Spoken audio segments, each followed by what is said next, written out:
Thanks so much for being here. It's a real treat and honor. Thanks, Mark and Jackie and everybody who put this together and for including me. And most importantly, thanks to all of you for coming out so early in the morning on a Friday.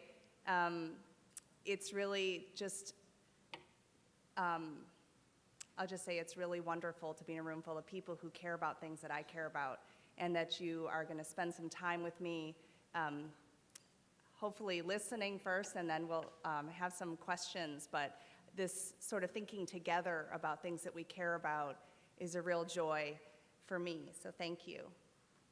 And so my plan today, I've got 4 elements. I'm going to tell you a little story. People like stories. Don't get too sleepy during that time.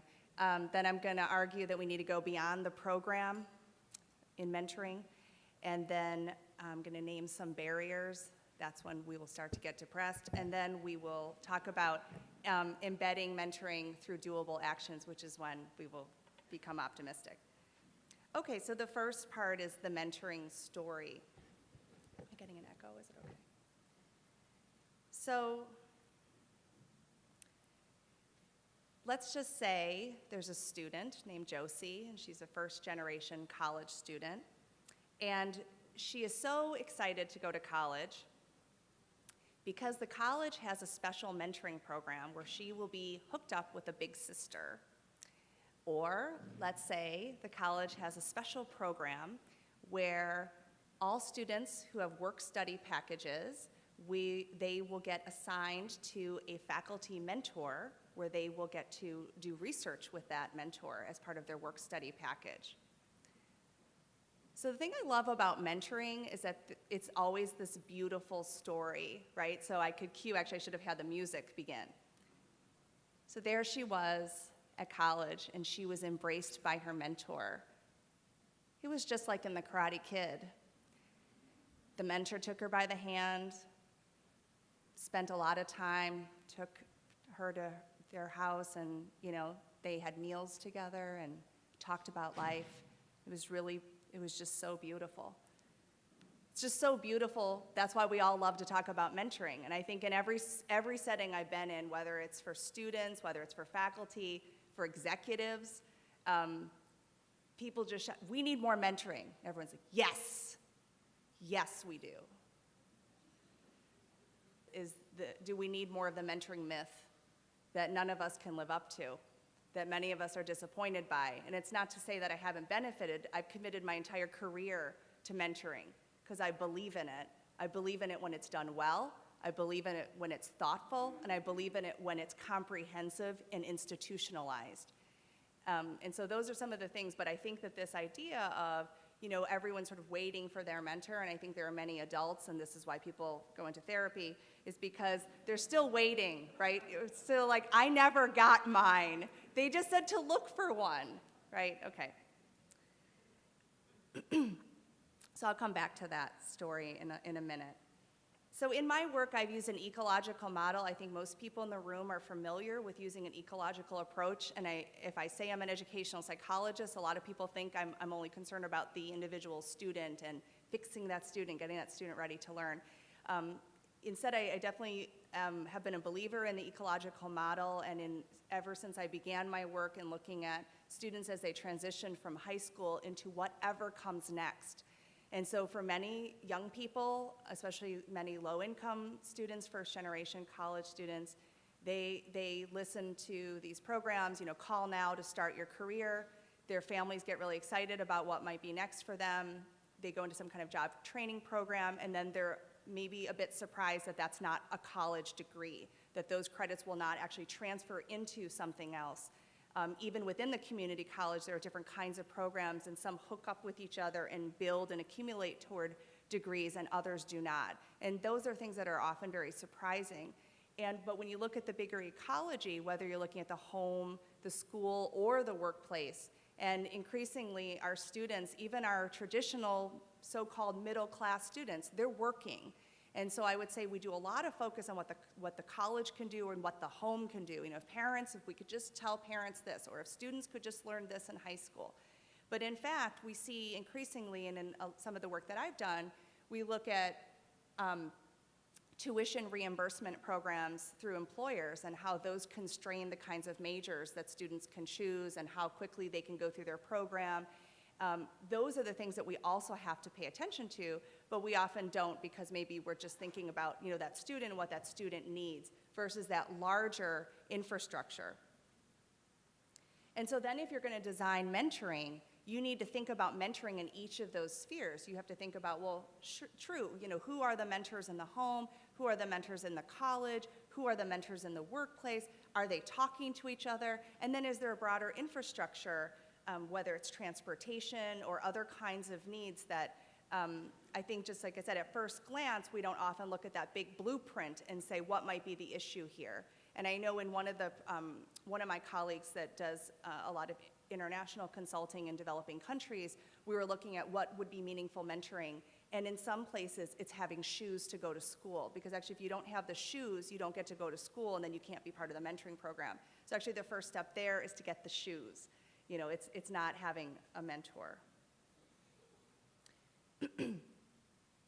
And so another reason why so sort of taking that, so we'll go back here. So we have this ecology. And so I guess one reason why I push against the mentoring myth is because when we look at the ecology of persistence or these trajectories of our students as they enter college and go beyond that, it couldn't be just one person, right? It's got to be a collection of people. There has to be an intentional plan, or it's not likely for that student to make progress. Another reason why I focused on mentoring and looking across many different kinds of programs is because in the research on high impact practices, many of these high impact practices that we already know about that work, like first year seminars, living learning communities, undergraduate research programs, there's an implication for mentoring within them. That's not necessarily what they're called. They're not necessarily called a mentoring program.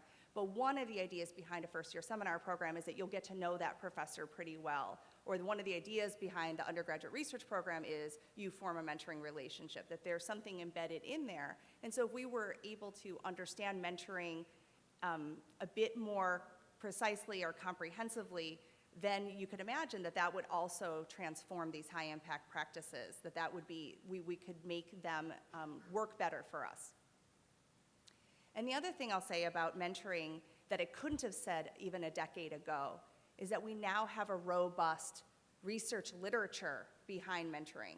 So there used to be, like I said, that sort of beautiful story, like, well, there's this beautiful story and there's this beautiful thing that I want to create and it's really wonderful and it just makes you feel good. Actually, when you sign up to be a mentor, it's really great because you help somebody, and especially if you show up. So this is the one thing that they learned in the Big Brother, Big Sisters program. It's like really kind of just, it's remarkable, but you actually have to show up. You don't just sign up and then say, I'm the mentor and I feel really good about myself, but that's what we like to do. It's actually for the student who's left on the wait list, they do better than getting a mentor who doesn't show up. And so that's the cautionary tale about the mentoring, that we enter into it sometimes for the wrong reasons. That's a different talk. But there is a talk about, mentoring gone bad, or sort of a toxic mentoring when your mentor doesn't want you to surpass them. That's a different talk. If you're interested in that one, we can do that another day. But I'm still focused on the positive outcomes, so we know something really good does happen in effective mentoring programs. We see better grades, we see better persistence. Students come away feeling more capable. They feel more confident in their ability. They start to envision pathways they never would have envisioned before because of the program, because of the mentoring they received. There's something going on there that is powerful, and that's why we keep coming back to it. So what type of mentoring? So we have just a quick mini lesson on if you wanted to pull it apart. So when people say, we need mentoring, and I say, what kind? What kind are you talking about? Because different kinds of mentoring are associated with different kinds of functions, which then are associated with different kinds of outcomes. And so when people say, we need mentoring, and this is what I have in mind, sometimes people describe something, and I said, yeah, I've heard of that. I've heard of that design before.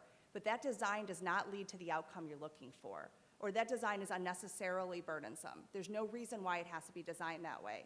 But again, most of us haven't sat there and, like my hobby is reading about mentoring, right? So this is probably not your hobby. So most people are not sitting there poring over, all the latest work, visiting different places and trying to figure out what are the nuances in mentoring that would be helpful in our design.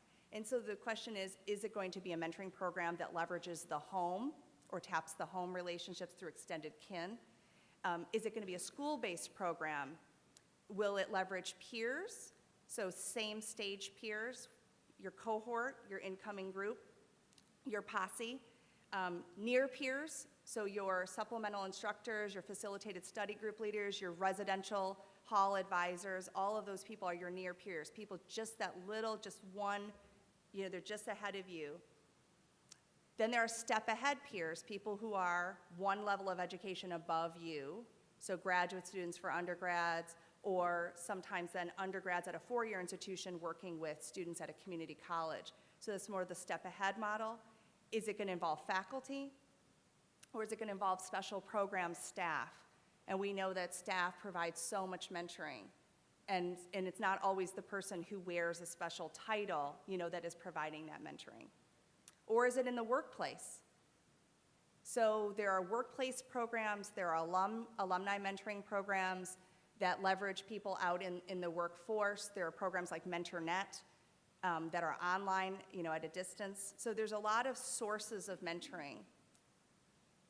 And then there are functions of mentoring. The two primary functions of mentoring are socio-emotional and instrumental. And so socio-emotional are things, I like to think of it as a lot of the cheerleading in mentoring, that you need people to encourage you. And increasingly in this work by Carlone and Johnson, you need recognition and validation, that what a mentor does is actually validates you by actually paying attention to you. Somehow there's a sense of validation. Role modeling. But you also need instrumental mentoring. So if everybody's cheerleading you, that's good, but it doesn't necessarily take you from point A to point B. And I often break this down in academic, college navigation, and career. And there are other, you can break it down in further ways. But do you have people who will help you to improve your academic competency? Who's going to actually do your line-by-line editing with you? Who's going to actually work on your spatial visualization with you? Because those things can be taught if you didn't know. Some people don't know they can be taught, but somebody has to work with you. Not everybody understands how to navigate college. Not everybody even understands that when you enroll in college to study political science, that's actually not being in law school. There are a lot of first-generation college students who say, I'm here, I'm in law school. No, this is actually not law school. This is undergraduate education that might prepare you for law school, and a lot of people don't know the differences. Who's willing to write a letter of recommendation? Who's willing to pick up the phone and call for a student? That's called sponsorship.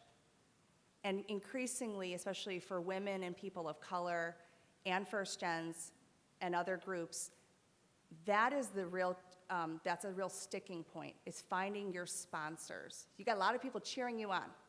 You might get someone to tutor you, but who's gonna vouch for you? Who's gonna actually put their neck on the line and say, I recommend this person? Because it can be dangerous to do that. And of course, there are financial and other categories. And so the thing we know from the research is that particular sources of mentoring, certainly you can get emotional mentoring from your college professor that you get assigned to on day one. It's possible. Do people have these programs? You get assigned somebody, right, your first day of college? It's possible that person will give you some emotional mentoring. It might happen. It might happen that your parents, or a loved one, a significant other, a cousin, will give you emotional mentoring. So what we know in the research is that certain people from the home tend to give a lot of emotional mentoring, socio-emotional support. It doesn't always happen from your assigned advisor. That's not always the person, but that person might give you really good academic or college navigation mentoring. So there are ways of breaking that down, and so I guess my point is that there is research about what's likely to happen if you design a program in a particular way. So if you pick particular sources of mentoring and hope that they will provide certain functions, for some groups, it's just less likely. And so there's a research base about that.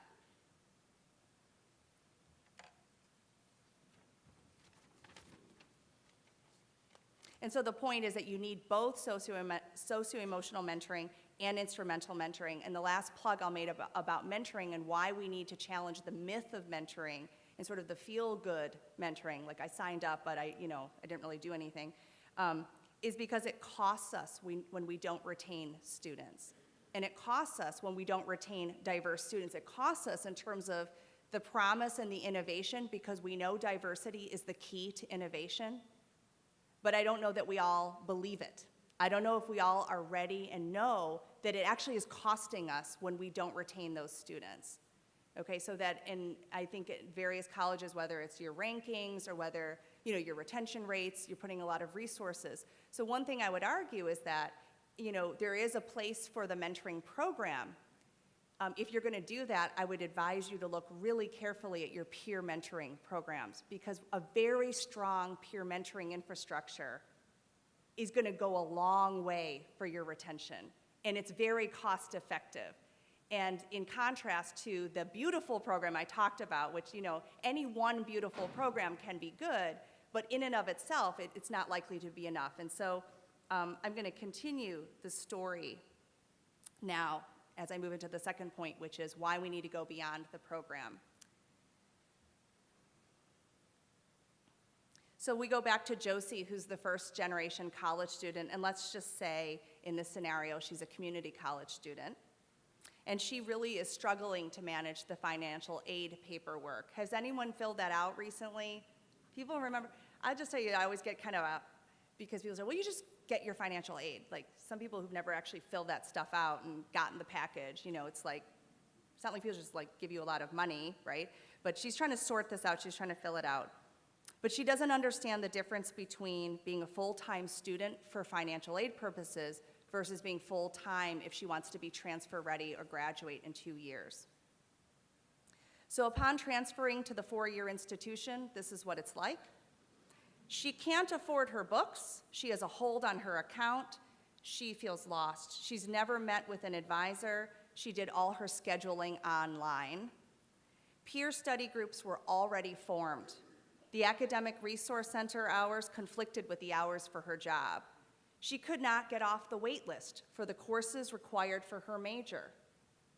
Faculty assumed incompetence when she could not create an Excel report. She could not use Excel to create a report, but she had never used Excel before in her previous institution. Summer research sounded like a really critical experience, but it required 40 hours a week for 8 weeks. Didn't appear to have any wiggle room. But first gens like Josie and I both know there are more than 8 weeks in the summer to work. And as a transfer student, she didn't know any professors well enough who would write her a letter of recommendation for any of these programs. But hey, there was that shiny mentoring program where she got paired up with the big sister. And hey, she had that work-study program where she was assigned to the faculty mentor. So what's her problem? Right? We gave her the mentoring program. So I've been researching mentoring and persistence of diverse college students, whether they're first gens, women, students of color, non-traditional age students, for many, many years. And as a first gen myself, I think it's pretty obvious that the students are not just data sources for me. They're real people, and it really deeply troubles me how difficult it is to navigate a college education. It's really, really difficult. And it's something that I really feel very committed to. And as I said, that's one reason why I'm so thrilled to see so many people in the room who are also committed in trying to figure this out. One thing that I have done most recently is I've been really studying the advances for folks with disabilities. And I'm trying to understand, a ramp represents basic access. And so we are past a time where we just say, like, what's your problem? What's your problem? I gave you financial aid, gave you that program. What more do you want from me, right? This is where it starts to get spicy. You're like, now she's getting feisty. So in the research, few students remember that, one program. Actually, most people don't remember ever being in a program. Right? They remember a collection of people, they remember a collection of instances that came together in an important way for the student. But I wonder how many of us have walked our campuses with a first gen or a student of color or a transfer student as our guide to look for places where we can create ramps. Okay? And so we already know what some of those, the mentoring infrastructure, what works. And this has been, again, well written up, whether you look at high impact practices. There's a piece I did for the National Academy of Science on this topic and identified the primary practices of mentoring that we know are very effective and can be very low cost. I mean, there are ways that you can do it that if you don't even have funding, that you can organize situations where people, they're already going to be in the dorms, you could have them live together in the dorm. There are things that you can do that just move, that use some of these techniques. So consistent advising, scholar cohorts, bringing people together in cohorts. For transfer students, doing a disciplinary specific approach. And again, I mentioned supplemental instruction, facilitated study groups. Undergraduate research, which can be a little bit more difficult, but I start to point you toward WorkStudy Programs as a possible way, and there's a number of recent studies of institutions who've moved toward leveraging that more effectively. And alum mentoring. And so, one thing that I think I should go like this. So I think the next thing I'm going to talk about is, so if we know what works, why aren't we doing it? Why isn't it more consistent? Right? So do people feel like they kind of know some things, well, my program really works, or the thing I'm working on is really beneficial, so why don't I get more resources, or why isn't it more widespread? Why can't I get any traction? And one thing I just wanted to say was that I've been a little bit surprised at how busy that I have been. And in fact, that a lot of people are asking me for my advice on this topic, where I say I'm still learning, and I learn very quickly from visiting so many different schools. Just last week, I was at the National Academy of Engineering for a meeting on diversity in engineering, and it was primarily high-level administrators, deans of colleges of engineering, around the table with people like me, really asking this question: if we know it works, why aren't we doing it?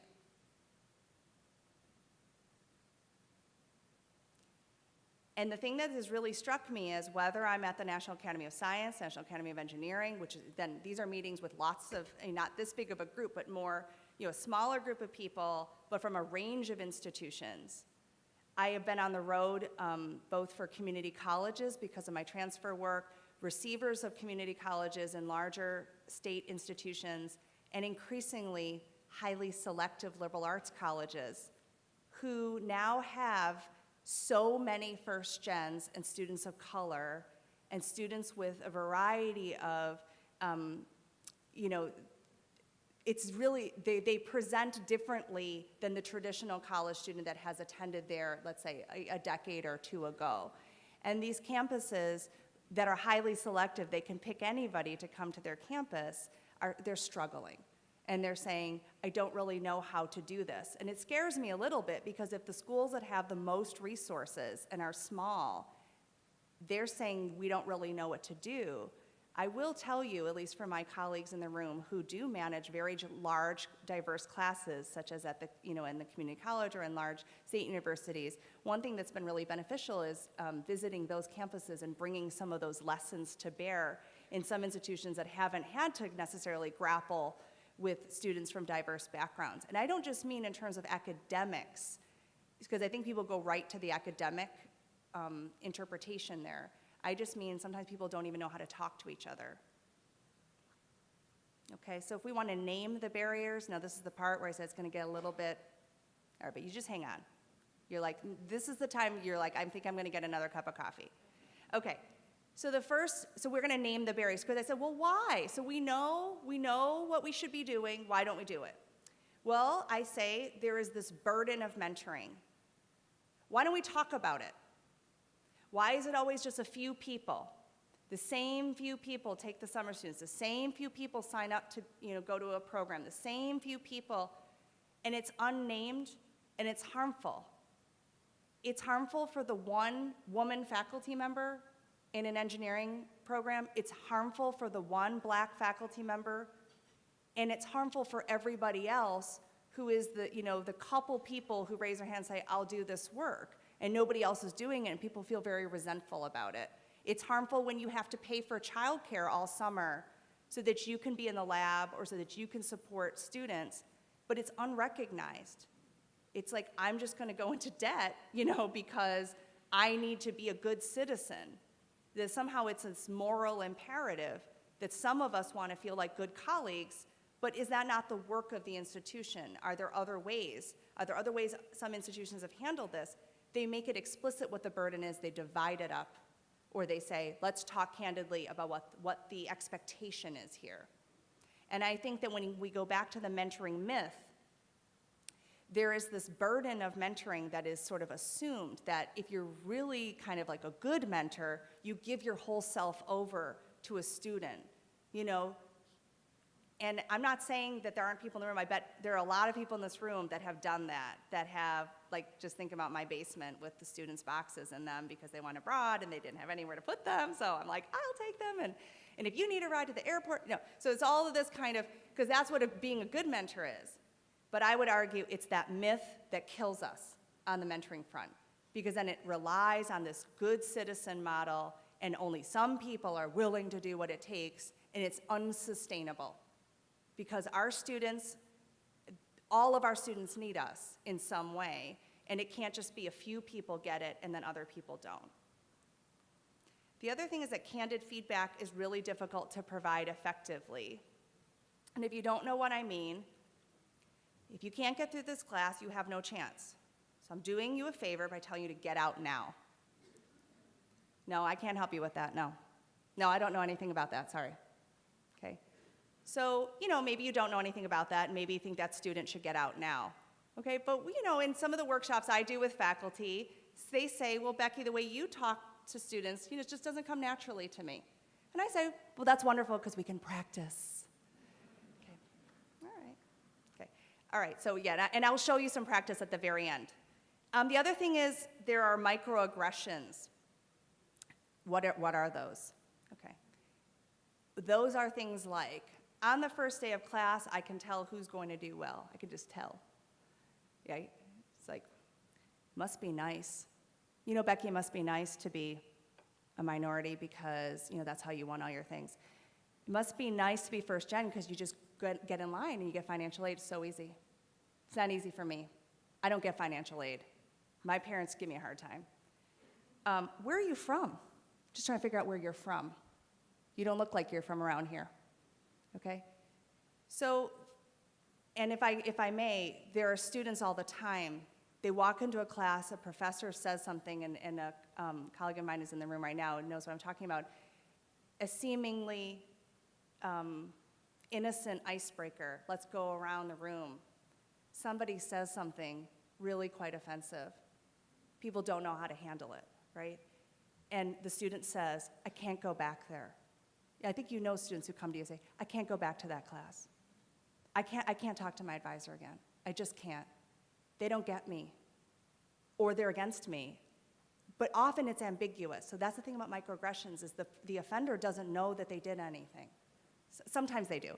But sometimes they don't know that they said something and that person walked away and said, what is that person's problem? I don't want to ever go near that person again. They don't think I can do it, or they thought I was the waiter, or they thought there are things like that. So if I may, candid feedback then is difficult for us to give to each other. I'm thinking about taking that core class with Professor York. What do you think? Inside you shudder, but you say nothing. You won't believe what our colleague said to me. How can I go back to the department meeting after that happened? Hey, we hired our African-American colleague to be a role model to students of color. Why doesn't he come to any of those events?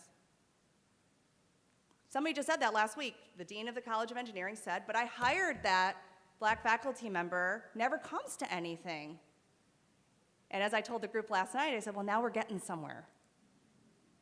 Because if that's what you're thinking, now we're getting somewhere. And now we kind of know why we don't see any diverse students in engineering enrolling, Because if you think the one person's going to take care of all that and they're supposed to get tenure in engineering, like you see the problem. Okay? I argue that there's a barrier, there are barriers that are called silence, and I say we can practice. It doesn't mean we will get it right, but it can mean, you know, Jenny, when you said that, I'm wondering what you meant by that, because I left a little bit. I don't even know what to say. I don't know how to name it, but I'm wondering if we could talk about it, because for you to say that, somebody else may have felt the same way, but we don't. And I would argue we've let a lot of the academic workplaces become quite hostile, that we allow people to make comments, they go unchallenged. If they go unchallenged for us, and maybe it's just me, maybe I'm the only one who goes around with a stomach ache all day sometimes, but it does seem like we have things that go unchallenged that leave us sitting feeling funny. But I think, well, if we can't speak to each other about it and call each other out on it in a supportive way, who can? The students? The student is going to say something back to the professor? Right? So many of us know the colleague or colleagues that do this, they're repeat offenders, and nobody intervenes in the behavior. But there are also people, just like, you know, our very good friends, who sometimes say something in a meeting, and we feel we cannot say to them, you know, I wonder what you meant by that. And there's a chance to repair. There is always a chance to repair. Okay, so then I just say again, so I would argue one of the biggest barriers, why mentoring and why are we not making progress on that front in terms of moving toward a deeper infrastructure and embeddedness, is because not all of us are sure that we're actually behind it, really. Not all of us are sure, and if colleagues are really honest with each other, some colleagues would say to you, I'm not really sure I want to sign up for that program. I'm not really actually sure I want to get involved. I'm not actually sure that those students belong here. I'm actually not even sure you belong here. And I think if we can start to have some of those conversations more candidly, I think we might get somewhere. That's my pitch. Okay, so before you get too depressed. So while I'm mucking around in this, like, let's talk about what's difficult, I am also urging you to think about the doable actions. Because again, when we go back to the research and what the students are saying, they're not saying it was the shiny mentoring program, although some of them say that if they were in one. They're not necessarily pointing at all of the high impact practices. What they really talk about is a collection of mentoring moments or collection of mentoring experiences that, like I said, when they come together, they have the impact for the student, and that's what they remember. And so how do we purposefully take these actions, these mentoring actions, and embed them throughout our campuses? So the first thing, I said easy, see this? Doable actions, and then I say coordinate. Right? But in fact, it can be easy. Meaning, if you realize that resources are finite, do we have any other choice? In some ways, I think some of the crisis is going to lead us to greater innovation in some ways, because maybe there are solutions we will come to that are more coordinated that many of us have been waiting for, and now they just now become possible. And so I think that instead of everybody competing, well, I'm going to have a program, and the program is only going to be for this group. Okay, that's going to take some resources. I have one too. I have a program, and I need some resources. Great. Uh-oh. No, I have a program, and mine is really good, and I need some resources. Right? So you see what starts to happen. People start fighting over, and then, well, I'm going to go after these 5 people. I'm going to get them first. They're going to sign up for my program, right? They're already in mine. Sorry, don't look at them. They're already in mine because there's only 5 people who are going to sign up for anything. So you all go after the same 5 people. So I think in some ways, if you can have a more coordinated effort, and I know that this can be difficult, because it might mean, at least for me, I just speak as a faculty member, it means that I start to look at my very capable and dedicated staff partners in this work, and I say, how do I open up a space that I'm in so we share the floor, right? So if I could invite you into my class, or if in the first year seminar program there was a more concerted, coordinated effort together, some people own that space and can open it up to others. In some of the work that I do for, again, just giving the engineering example, I develop these, some kinds of doable things that you can say that make a difference. So rather than saying, you should drop out now, you can say, I really want to see you succeed, so I'm going to tell you what I'm worried about. You can say, let me think of who I can contact, instead of saying, I don't know, I don't do that, sorry. The other thing is, I just had a piece come out in the Journal of College Science Teaching where we looked at, this was in the community college sector, looking at how faculty embedded advising messages in class. And so we looked at, just in this slide, I'm just talking about 4 types of things that they did.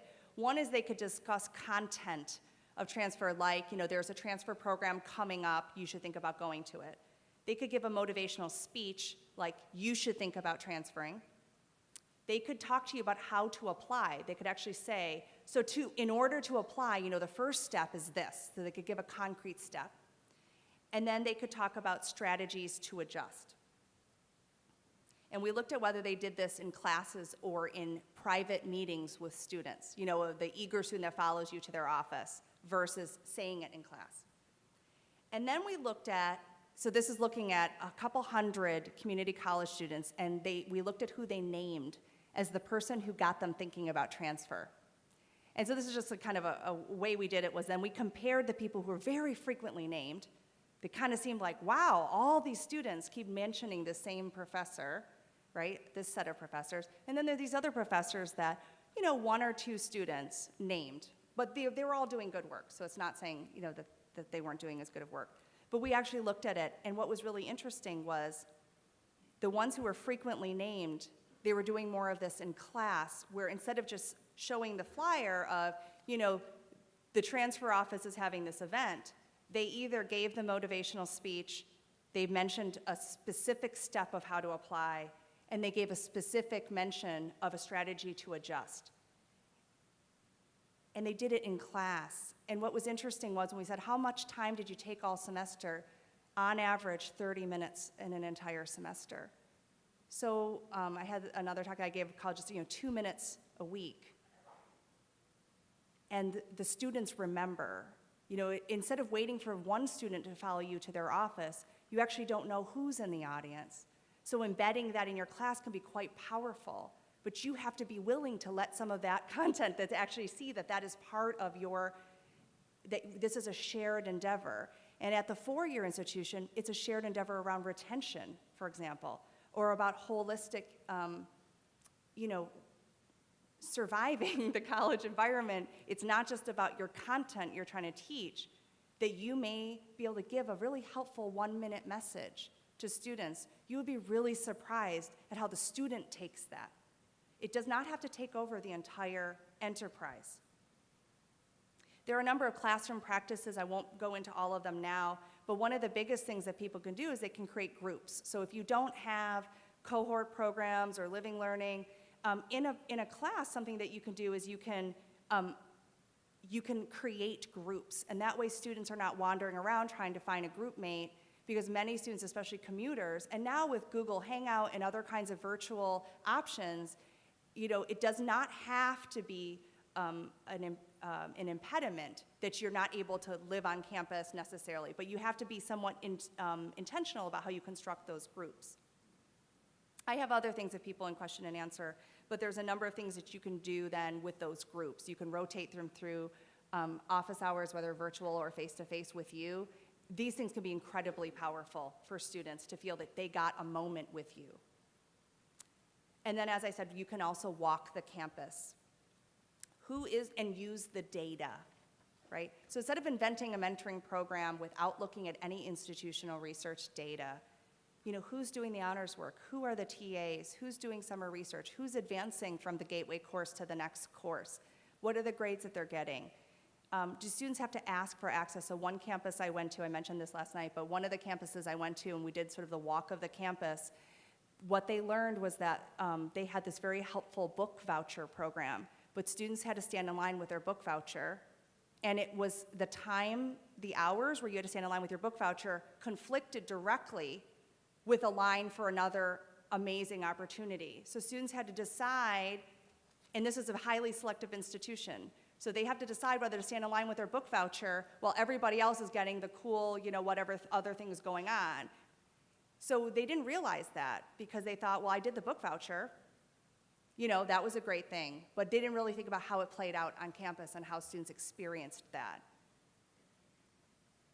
And then finally, I'll just say one of the talks I gave was I was a keynote speaker at Gallaudet University, and so I had to order my food in sign language, which meant I knew how to sign Coke, so I drank a Coke. And when you're in a room full of people where you are the only hearing person, I'm just saying, so there's something there that was very interesting to me. They're like, do you need an interpreter?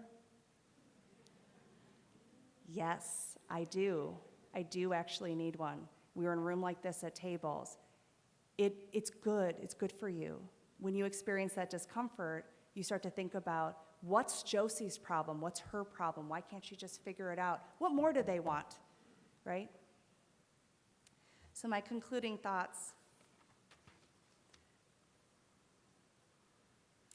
So I know that supporting students through key transitions and creating a culture of embedded mentoring, it's a really daunting challenge. It's not easy. And I was part of the first generation in my family to go to college. People know that, and I had this very amazing summer research experience that launched me from undergrad into my PhD and then on to the White House. But I remember the small actions, not just the program. My professor got me into a carpool because I didn't have transportation. I wouldn't have been able to participate in the research project without going off-site. He gave me flexibility in my work schedule so I could work my 2 other jobs.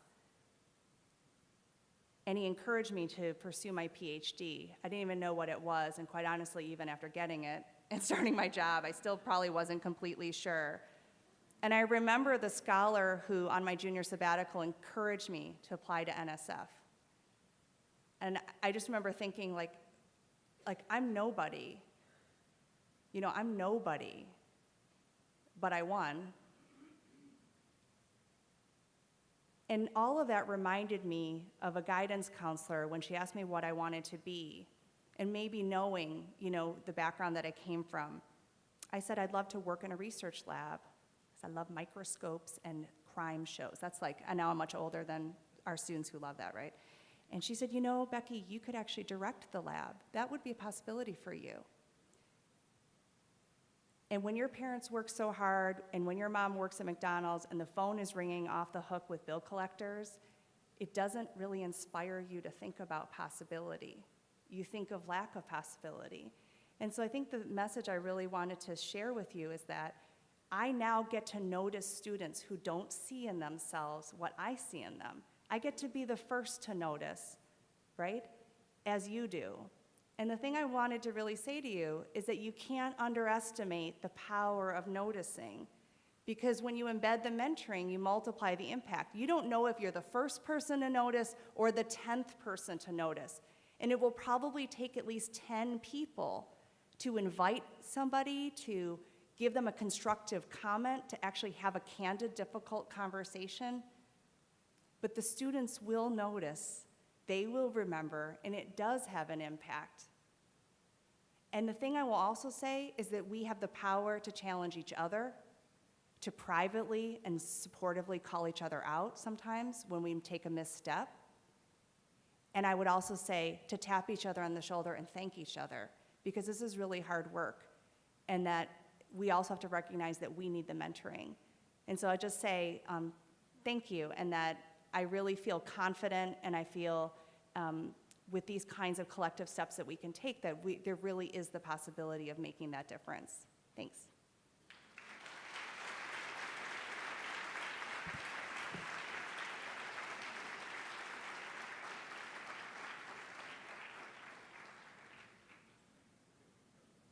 Okay, so we have some microphones in the back. If anybody would like to make a comment or a question, this is actually one of the assignments I do for students, is like they write down their comments and questions, because it's always like a comment or question, please.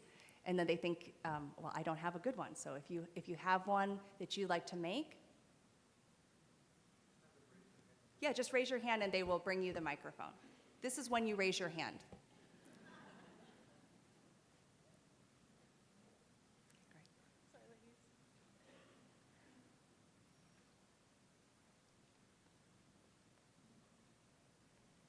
Hi, thank you for a great presentation. I'm curious if you've looked into developmental differences.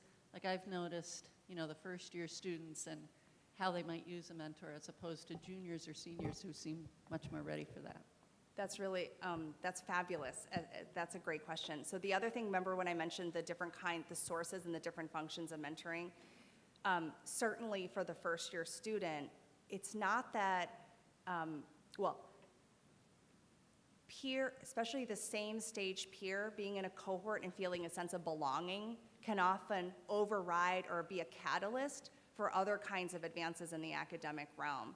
So we know if we put those things into place, the other things are likely to follow. So a student can present as having an academic difficulty when in fact it's because there's so much noise with not believing in oneself or not really figuring out, you know, kind of what you're supposed to do. But when you are in that kind of a peer setting, whether it's a study group or a living learning or a first year seminar or, you know, some kind of mechanism like that, we know that that makes a difference. But we do know that first year students are especially looking for that parent-like mentor.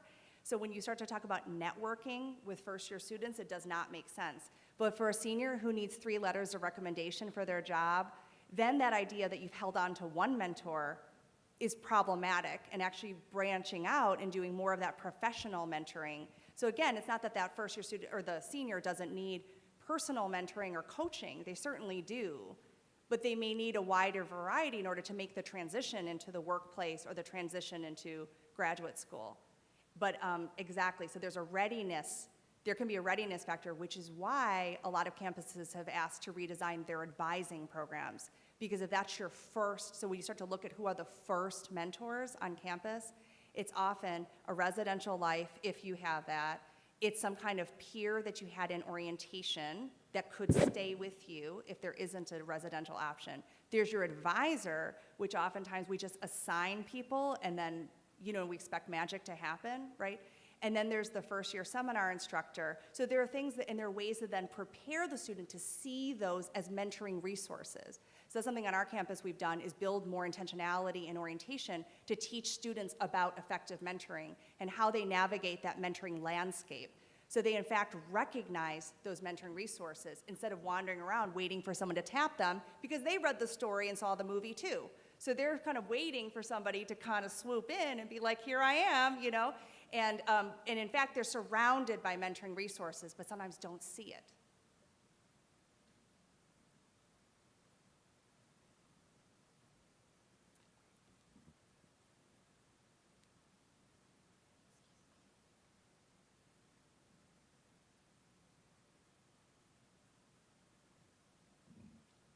Thanks for a great talk. It's about the second or third time we've heard this, and it's been different each time and better each time. You glossed over something that I think is a barrier, and that's Payoff Faculty. You know, you mentioned the black engineering professor. You're trying to get tenure. You even post tenure. If you're, what institutions, what's going on to make this work for faculty? Not so much dedicated staff, which I think do a great job as well, but you know, there's a lot of time sucking with this. And, that's right. you know, where have you been where that's been put into that you know, almighty AFR, because that's where people get their traction. This may not be something they see as traction. So if you've got some examples of that, absolutely. One thing I will say that's interesting, because it's interesting to go to a series of these national meetings, and one meeting I'll just say is, if you look at advanced programs, one of the programs at North Dakota State, they did this Men as Allies program. So they had men in every engineering department. They sort of started with a little group, and then kind of one department at a time, they tried to identify an an ally in that department that people could talk to, and so they identified themselves. In fact, they made a face sheet of the people, and that as they had collected people, and what they said, it had this impact to make visible who the men as allies were. And it made a really big statement to women in engineering, so just in terms of that particular group. One of the critiques of the advanced program has been that they feel that that has advanced the agenda for white women, but not so much for people of color. And so, one thing that we were grappling with is, do we name that as an issue? So a lot of people say, like, we did our diversity hire, right? We're done. And I think it's really encouraging people to feel confident that if you raise your hand and say, I am, I'm trying to think of another word other than ally, but it's making visible who those partners are. And that's the one thing with this 5-college intergroup dialogue project that I loved being a part of, was that actually I started to see who my colleagues were. It doesn't mean that they had it figured out, but I knew that if I wanted to talk something over with somebody, there was somebody who was open to having that conversation. So I say some of that is through, within an institution and across institutions, starting to have initiatives where people come together around these issues, and then you make visible that work. Another thing I'll just call out my colleague Sarah Bacon, who's here from biological science at Mount Holyoke. One thing that we did together was we had these lunchtime or snack time, coffee time conversations that we called sticky situations. And it would be sticky situations in class, sticky situations in advising, sticky situations around writing letters of recommendation. And I think one thing I loved is that I had a visible ally, and it's not like Sarah was saying, I'm an expert on race, class, gender, but she's saying, I'm interested in talking about it and learning, and I'm not a know-it-all that's gonna make you feel bad about something. So we would come together and try to troubleshoot and problem solve things that happen that leave us all coming away feeling less than capable. And I would say that's a hook for faculty, and I think that it's a struggle, though, if you're still operating from a standpoint that to have diversity, you have to lessen your rigor, or that you hired that person and they weren't as good. And there's a whole bunch of things bundled up in people thinking of somebody as the diversity hire, and there's so much bundled up in that. Versus it makes our whole department stronger. That's a department colleague. That person is not responsible for all of that mentoring. We are all sharing in the responsibility of all of our students, right? So, but I would say there's a lot of work there that I think needs to still be written up. And so my sense is, in going to these meetings just in the last year or two, is more and more people are naming that issue. And that honestly, in this room full of deans of colleges of engineering, I think some of them, it was news. Do you know? Because people hadn't really named it or talked about it openly without being like, but more, this is an issue. Let's name it. Let's talk about what could we do about this? How would we collectively work on this? And people would say, well, I don't feel like I know how to talk to the students. Becky, you're first gen, you talk to them, right? It's like, well, I could tell you more about what the struggles are. I could tell you some openers for conversations. I could tell you how to direct the student.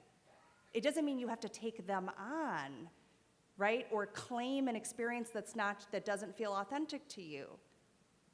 Just saying, I have put books on reserve at the library for anybody that would be helpful. Just saying to any advisee, let's talk about how you're gonna balance your work out of your paid job and your academics. Saying that to anyone, and if a student says, hey, I don't have to work, okay, great. But if you actually open with every student with that assumption that many students have to work, and saying, I would like to see if I can be a resource to you to brainstorm about how you will balance that. Actually just mentioning that, noting it, sends a message, I belong. I don't have to hide that I have to work, or that I'm ashamed because I can't afford that opportunity. And the number of students who have these amazing opportunities, but they're literally just hanging on by $20. It's heartbreaking to me, really. But many of us, the door never opens. You never would know that. And some of us are afraid of those conversations. So I would say you don't go further than you feel comfortable, but even just naming it and directing them to somebody else, that resourcefulness can show the student that they're valued. All right, we should, yes. Mark is coming up now, so I hope you enjoy the rest of the conference. Thank you so much.